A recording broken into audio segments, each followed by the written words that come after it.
Olá, boa tarde. Estamos de volta com mais um Catequese com os Apologistas. Aqui diretamente da Matriz de Nossa Senhora do Perpétuo Socorro, aqui no Veja do Lago, Maceió, Alagoas. A todos vocês que estão na nossa escuta, nosso muito obrigado pela sua audiência. A todos vocês que fazem parte desse Catequese com os Apologistas de uma forma geral, que estão em outros estados também, aquele abraço. Muito obrigado pelo carinho de vocês.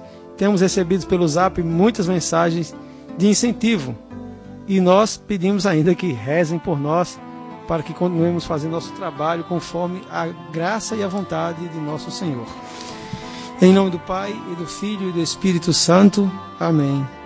Espírito Santo, amor do Pai e do Filho, inspirai-me sempre o que devo pensar, o que devo dizer, o que devo calar, o que devo escrever, como devo agir, o que devo fazer para melhor glorificar o vosso santo nome, para obter o bem das almas e a minha própria santificação. Amém. Olá, estamos aqui hoje com ele, Kelvin, o menino gênio. E faltou o Monte de A, né? O Monte de O, né? De O. Hoje não está conosco Alberto Germano, que vai justamente estar fazendo uma evangelização bem de nosso jeito apologético, hoje lá no bairro da Santa Lúcia, né? Vai ter uma evangelização com Alberto Germano e na casa do Cícero Lins, que é lá na Santa Lúcia, agora aqui no bairro de Maceió, só que eu não sei direito não, gente, o nome da rua não, sei que é lá no bairro da Santa Lúcia, tá?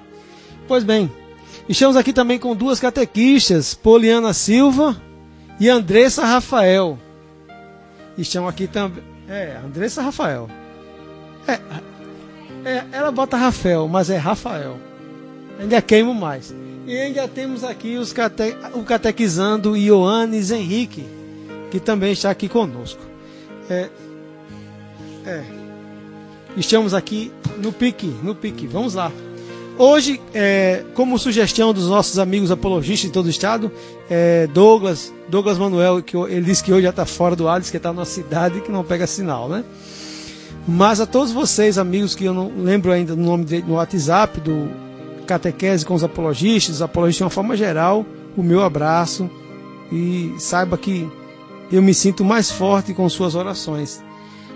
Nós vamos hoje começar a falar de uma forma mais organizada sobre o Espírito Santo. Então, pensei de a gente começar do comecinho de como foi a vida, a formação do dogma do Espírito Santo. Os padres apologistas, ou os padres do deserto, como a gente possa pensar, os padres da igreja, formularam o dogma do Espírito Santo. Nós temos que ter em mente que a nossa fé hoje em dia é muito fácil, né? A gente tem um credo, a gente professa, todo mundo faz o sinal da cruz, mas temos que lembrar que no começo, bem no começo, gente, deu trabalho. Se não fossem os apologistas da nossa fé, os padres da igreja, nós teríamos tido muitas dificuldades em defender e manter a nossa fé. Por exemplo, vocês sabiam que o Espírito Santo no começo da igreja nem sequer era mencionado por alguns padres da igreja? Só era citado somente como o quê? Como aquele que inspirou os profetas no Antigo Testamento. Isso é uma questão. Outra, por exemplo, havia uns padres também, quer dizer, padres, quando fala a igreja, viu, gente? A gente tem que entender que nós estamos falando da igreja, que a fé nasce e vive na igreja de Cristo, a igreja católica, apostólica, romana. Havia também alguns padres que diziam que o Espírito Santo não era Deus, mas uma força de Deus. E também tinha aqueles outros que diziam, não, ele é um Deus, mas é um Deus mais fraquinho, porque, né, ele é do Pai, ele não é gerado do Pai, então ele é um Deus mais fraquinho. Então também teve esse momento na igreja. Então, como foi que a nossa fé conseguiu organizar a Trindade? A partir do quê? A partir dos concílios. Temos que ter em mente que foi a partir dos concílios que os padres, os bispos da Igreja Católica Apostólica Romana, foi justamente se organizando e dizendo aquilo que seria o dogma da Santíssima Trindade e, objetivamente, do Espírito Santo. Vamos começar aqui agora com uma revisão bibliográfica que eu peguei, eu mais uma vez vou usar aqui justamente o livro Catecismo do Espírito Santo para Adultos, de Luiz Fernando Sintra, e também uns textos que eu consegui no portal eclesia.com.br, Eclésia com 2 Cs, tá? Um material muito bom que fala sobre os pais da igreja. E tenho também aqui uns textos que é justamente do Dicionário Teológico do Deus Cristão, tá? Que também é muito bom, eu aconselho, tá? E, claro, a Bíblia e o Catecismo da Igreja. Mas vamos falar agora aqui do Concílio de Nicéia. No Concílio de Nicéia, nós vamos ter aqui algumas resoluções que comumente os pais da igreja falavam muito de Cristo. As catequeses eram cristocêntricas, né? Não se falava muito do Espírito Santo. Falava-se do Pai, porque nós somos uma igreja monoteísta, graças aos judeus, né? Nosso pai Abraão. E em 325 reuniu-se então o Concílio de Nicéia, o primeiro concílio ecumênico, né, da história, que toma a posição da igreja em frente de uma heresia. Qual era a heresia? É a heresia ariana, tá? Então, nós tínhamos naquele tempo, tínhamos os arianos, que eram uma minoria, um número muito grande de tradição de Orígenes, né? Orígenes defendia umas teses que um tempo foi considerado ruim, depois foi considerado bom, né? Porque, repare, nós vamos aprender alguns termos gregos. Por exemplo, o termo a homoousia ou homoousia quer dizer a mesma coisa, né? Formado de uma mesma coisa. E nós temos também outro termo, que é o termo hipóstase. Esse termo hipóstase, que nós temos ainda hoje, foi Orígenes que trouxe, né? Então, são 3 pessoas e um só Deus, né? É um termo que a gente fala de hipóstase, tá?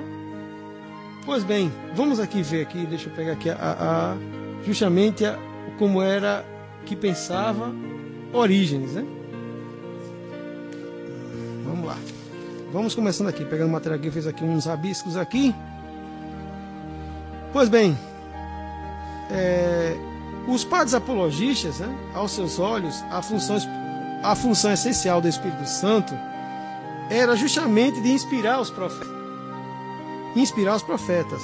Mesmo assim, há passagem escrita de São Justino que atribui tantas passagens dos profetas ao Verbo. Então, São Justino vai indicar que o Verbo, Cristo, é que justamente indicava, inspirava os profetas. Vamos lá, aqui um primeiro técnico aqui. E Teófilo também, ele sugeriu que foi o Verbo que se fez Espírito, né? Mas vamos aqui então pegar Santo Irineu, né? A doutrina de Santo Irineu, como a gente sabe, como eu dei a vocês, ela também é cristocêntrica. Então, os padres falavam muito de Cristo. Então, as primeiras heresias eram justamente sobre Jesus Cristo. Se ele era Deus, como que ele era Deus, como que ele procedia, e se ele era Deus, na verdade, também se perguntava isso, né? Se ele era Deus ou não, né? E qual era a função do Cristo, né? Então, Santo Irineu vai fazer uma economia de salvação, que ele vai falar de trinitarianismo, né? Que é uma abordagem que vai falar do Pai, do Filho e do Espírito Santo. Mas, comente, os padres não citavam muito o Espírito Santo. Então, vamos ver aqui. Mais adiante, vamos seguir aqui, então, vamos pegar já São Clemente, né? O Clemente de Roma. Deixa eu voltar aqui. Clemente falava somente sobre que o Espírito Santo inspirava, inspirou os profetas, inspirou a igreja e, ora, às vezes, dizia que ele mesmo também escrevia sob a ação do Espírito Santo. Então, tinha uma noção da ação do Espírito Santo, né? Já Santo Inácio de Antioquia, ele vai dizer que o Espírito Santo, ele é justamente aquele que provoca a concepção virginal do Senhor Jesus,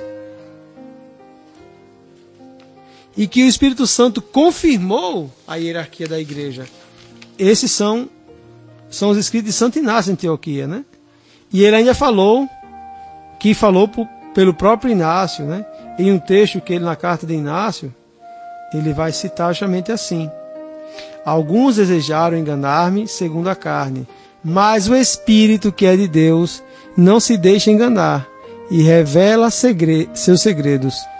Clamei em alto e bom som, na voz de Deus, apegai-vos aos bispos, ao presbitério e aos diáconos. Essa carta ele escreve aos Filipenses, número 7, na carta de Santo Inácio. Tá?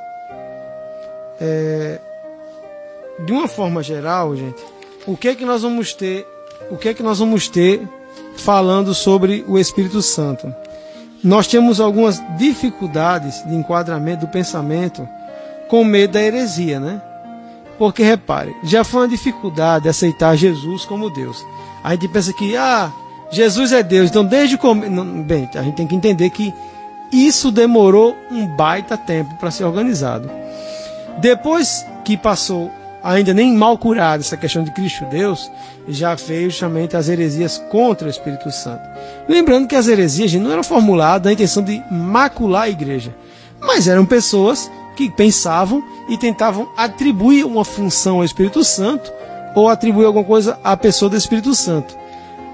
E o que acontecia? Acontecia heresia, porque como não se tinha ainda uma doutrina específica sobre o Espírito Santo, algumas pessoas chutavam, deduziam. Aí eu pergunto agora a você, como do jeito que Kelvin gosta de fazer, será que hoje em dia as pessoas sabem, conhecem o Espírito Santo? Será que o Espírito Santo que você descreve como ação do Espírito Santo está de acordo com a igreja? Está de acordo com a revelação feita pelo próprio Espírito Santo nas Sagradas Escrituras e também pelo Santo Magistério? Será? Kelvin, o que é que você acha? Eu vou cutucar o Kelvin. O que é que você acha, Kelvin? Eudes, o nosso programa ultimamente, ele está daquele jeito que muitos dos nossos fãs... Eu posso usar a palavra fãs? Ou... Não, eu acho que é pesado. Os apologistas não têm fãs, não. Temos colaboradores. Colaboradores, pronto. Então, muitos dos nossos colaboradores e ouvintes gostam de um programa mais quente. Então, esse programa mais quente, quem sabe fazer é você. Então, eu passo a bola de volta para você. Mas você não me respondeu, Kelvin.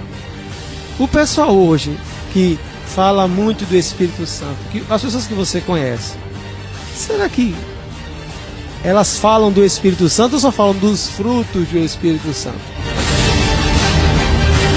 que é que você me diz? E você aí é amigo apologista. Pessoas que falam do Espírito Santo, falam do Espírito Santo ou dos frutos do Espírito Santo? O que podemos entender por frutos do Espírito Santo? Os dons. É uma questão polêmica. Uma manifestação. A manifestação, a pessoa... Eita, essa pessoa agiu sob a ação do Espírito Santo. Era o Espírito Santo? Nós temos uma grande dificuldade. Repare só. O que acontece é que muita gente que diz que está agindo sob a ação do Espírito Santo, e eu tenho visto até um vídeo que mandaram para mim, da mulher falando, uma nova agora que tem, era uma protestante com uma tigela cheia de fogo, rodando no meio de uma igrejola dela para lá. Porque o Espírito Santo é o fogo. E ela pegava na panela quente, rapaz, olha só. Agora a mulher rodava. Quando eu me lembro de alguém pegando uma coisa na mão assim, rodando muito, eu me lembro, sabe de quê? Xangô. Eita, olha. Umbanda, gente. Olha, o que tem de protestante, e infelizmente alguns católicos pensando que esses troços são do Espírito Santo, isso é manifestação, gente, psicológica, ou no mínimo, demoníaca. Aí vão dizer, eita, tá dizendo que é do demônio? Tô dizendo. Ou é da sua cabeça. É da sua cabeça. Dizer que foi o Espírito Santo que entrou em mim. O Espírito Santo entrou em tu? Ah, meu Deus do céu. Quem você é digno? Ah, meu Deus do céu. A única pessoa que o Espírito Santo habitou plenamente, essa pessoa ficou grávida de Deus. Muita gente não sabe, né? Na verdade, o que o que psicólogos, né, pessoas que trabalham nessa área, vamos partir para essa área, eles relatam sobre... Eu vi um vídeo até interessante uma vez que compararam as técnicas usadas para hipnose e as técnicas que são usadas no culto. Os pastores, vamos ser mais precisos, né? Que é o que mais a gente vê frequentemente. Eles usam algumas técnicas que você olha para ele e com alguns movimentos ele consegue mexer com o seu psicológico e você entra em transe. E aí as pessoas acham que ali é o Espírito Santo, quando na verdade é simplesmente o seu psicológico. Você começa a tremer, a se bater, começa a desmaiar. E as pessoas, é Espírito Santo, é Espírito Santo. Bom, se não for psicológico, é um demônio.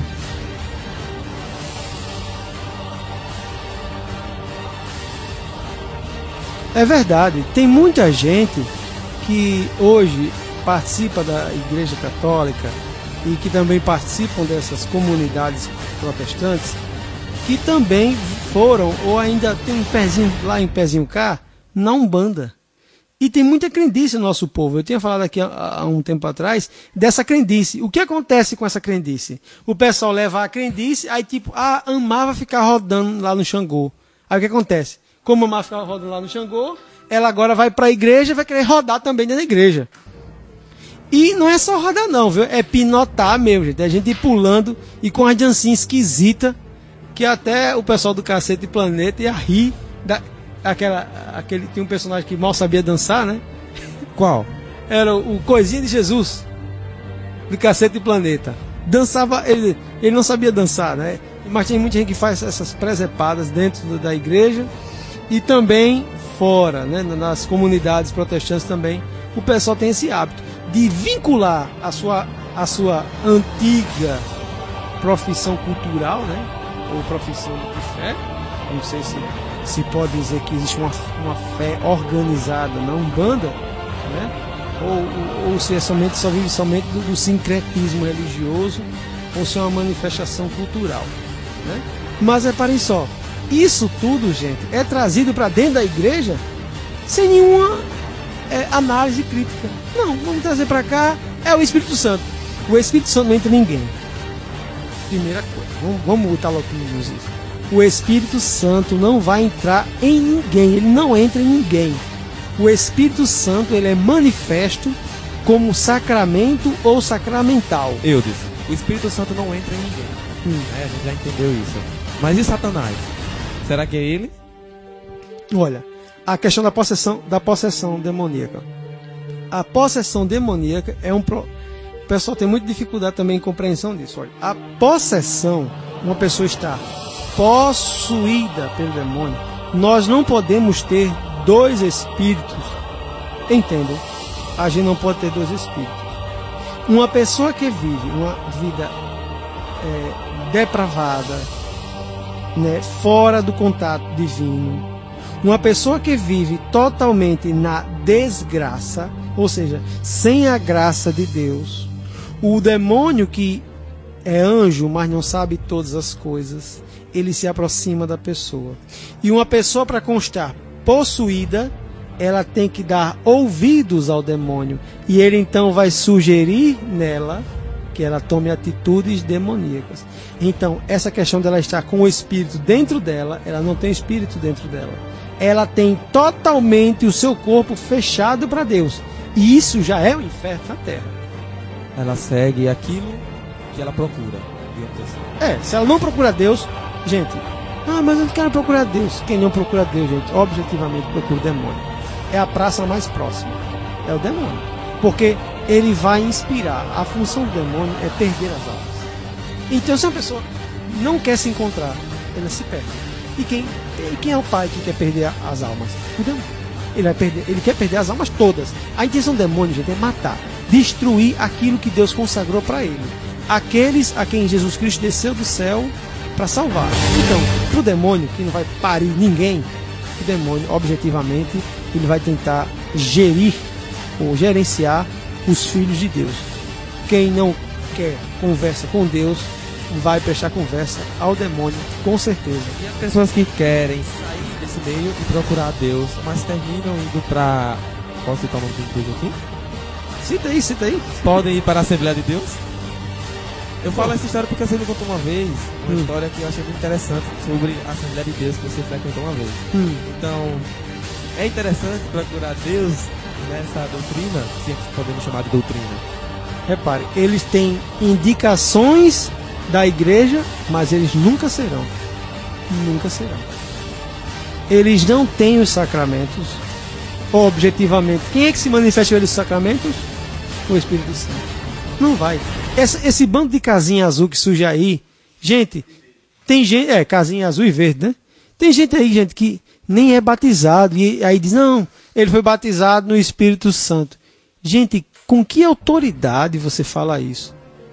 Ninguém procura mais saber de nada, não. Hoje em dia virou um mercadinho, tipo, eu tô liso, vou abrir uma igrejola. Então, aí começa a surgir esse monte de baboseira. Bota uma piscina atrás, né, pra batizar. Bota a piscina lá, pessoal, eles vão se batizar. E os sacramentos nem sequer são válidos. O que a igreja chama de sacramentos, nos batistas chamam de ordenanças, né? Eles chamam de ordenanças. O que justamente eles vivem fazendo, justamente, é o não ir para essas igrejolas para que não se percam, na verdade. Porque, olha, gente, a igreja de Cristo está com os apóstolos. Essas denominações tantas que existem, gente, por favor, não deem ouvidos a esses troços, não. Não dê ouvido, não. Nem quando estão pegando a Bíblia, mas a palavra de Deus é uma só. Ouça, não. Pegue você a Bíblia e vá ler. Tome vergonha de que está ouvindo esse pessoal. Não dê ouvido, não. Eles esquecem de dizer que a Bíblia, a palavra de Deus, é uma só. Mas que na Bíblia deles tem 7 livros a menos, os Deuterocanônicos, é isso? Que foram tirados por eles, dizendo que não foram inspirados em Deus. Como eu já usei a lógica, né? O cara chega na sua casa, a casa é sua, você organizou sua casa com um móvel, o sofá à direita, o armário à esquerda, aí o cara chega na sua casa e diz, olha, isso não é uma casa, peraí, vou tirar o seu sofá e vou tirar esse móvel, porque casa mesmo não tem sofá. E ele diz, não, agora em diante, o seu conceito de casa é errado, o meu é certo. Aquele que chega na casa dos outros e tira os móveis. Assim são os protestantes. Chega na Bíblia católica, tira 7 livros e diz, mas foi a gente que fez certo. É isso que eu não concordo. Porque eles dizem que esses livros, quando foram escritos, não foram inspirados por Deus. Peraí, eles foram inspirados por Deus para tirar esses livros? Por que isso? É porque eles são mais bonitinhos, né? Gente, glória. Não, porque são mais bonitinhos. Repare, chega no que é nosso, mete a mão na cambuca, tira 7 livros, aí diz, não, mas não foram inspirados, não. Meu filho, peraí. E os outros? Quem foi que disse ser inspirados? Foi Deus. Deus disse a quem? A Igreja Católica, Apostólica, Romana. Meu querido, a Bíblia que o protestante tem na mão foi um católico. Agradeça-nos. Diga obrigado. Quando você viu se algum protestante estiver ouvindo, peça a benção à sua mãe católica, ao seu pai católico, porque foram os católicos que criaram a Bíblia. Deus não mandou Bíblia nenhuma com zíper de couro lá do céu, viu? Não mandou Bíblia nenhuma, não, viu? Ele inspirou o povo de Deus. E quem disse que era inspirado ou não foram os católicos. Esses mesmos padres que eu estou falando aqui. Lembrando, né, que a Igreja Católica tem 2000 anos, né? Enquanto o barraquinho ali da esquina tem 500 anos. Não, olha, 500 anos. Isso é uma bondade. Tem barraquinho desse aqui que o cara abriu semana passada. Não, no geral. Não, no geral, né? As igrejas chamadas protestantes históricas, que os assembleianos não aceitam ele não, também não. Negócio não, mas um dia eu estava de frente para eu trabalhei com um senhor que era ainda é da Assembleia de Deus, né? E então chegou uma outra que na comunicação crentesca dele, né? A paz de Jesus Cristo, né? Saudação crentesca, né? Aí disse, minha irmã, tá congregando onde? Irmão, agora a mulher disse, eu tô na Igreja Batista. Eita, minha irmã, faça isso não. Essas igrejas também não prestam, não. Para! O cara da Assembleia criticando porque a outra foi pra Batista, né? Imagina se fosse pra Igreja Católica. A Babilônia, perdição. Perdeu a alma, coitada. Repare só, gente, o grau de confusão. Sabe por que isso? Porque ninguém está interessado em saber sobre o Espírito Santo. Qualquer um babaca hoje em dia pode pegar e dizer, eu tô falando sobre a ação do Espírito Santo. Chega disso, gente. É um absurdo. Até quando? Principalmente o que eu fico criticando pelos católicos. Católico, não dê ouvidos a esse povo. Não abra nem a porta. Não dê almoço aos testemunhas de Jeová. Nem existe. É o testemunho de blá blá blá. É o testemunho de blá blá blá. É, porque eu cheguei na minha casa. Bom dia, somos os testemunhos de Jeová. Quem é Jeová? Então vá pegando o beco, vá tomar café em outro lugar.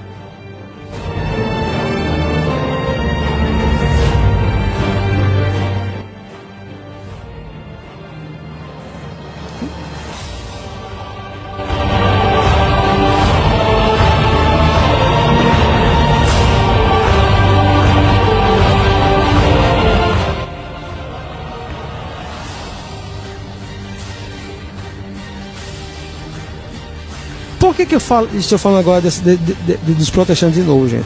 Porque a maioria desses eventos são feitos por quem? Pelos chamados pentecostais ou neopentecostais. Esse povo arrota dizendo que tem um novo Pentecostes. Não tem novo nenhum. Já falamos isso nos programas. Não existe novo. Existe o Pentecostes. E que é vivo na igreja. Que não aconteceu. Acontece na igreja de Cristo, né?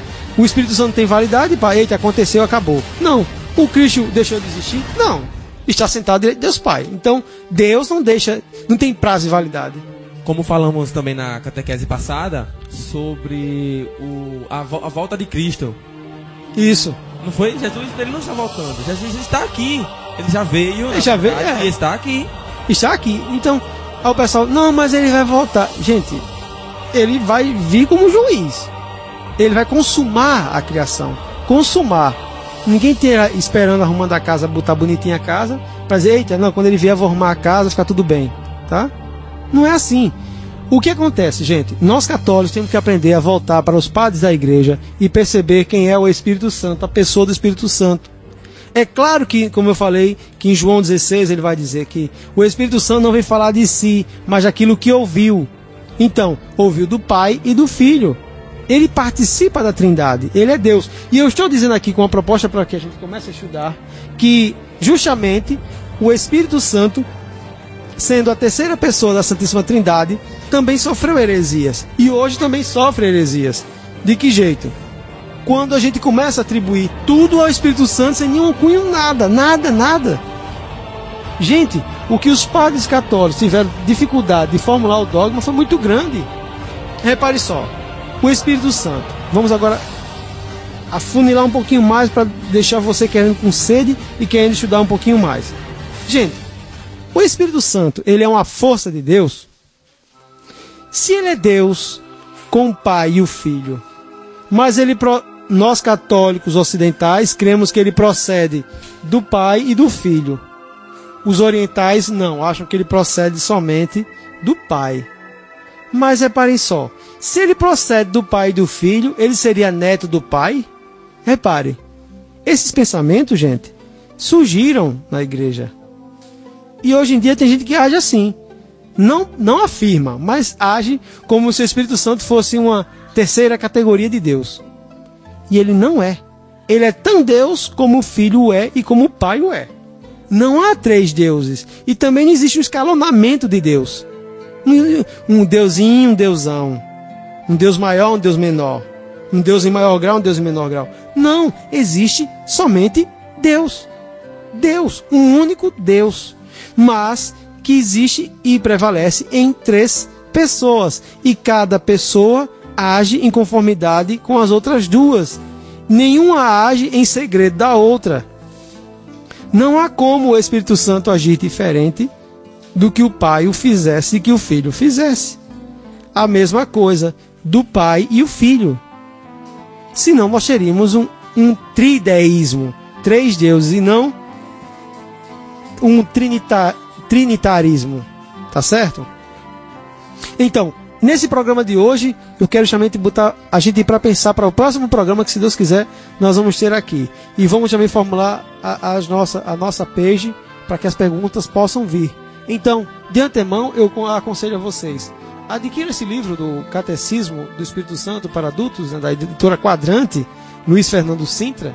E também visite lá o site do Eclesia, com 2 Cs, eclesia.com.br. Vocês têm uma coisa muito boa lá para ler. Bem, por hoje nós vamos ficando por aqui, tá bom, gente? Dando aquele muito obrigado a vocês pela audiência e, se Deus quiser, até próximo domingo. Um forte abraço do Catequese com os Apologistas.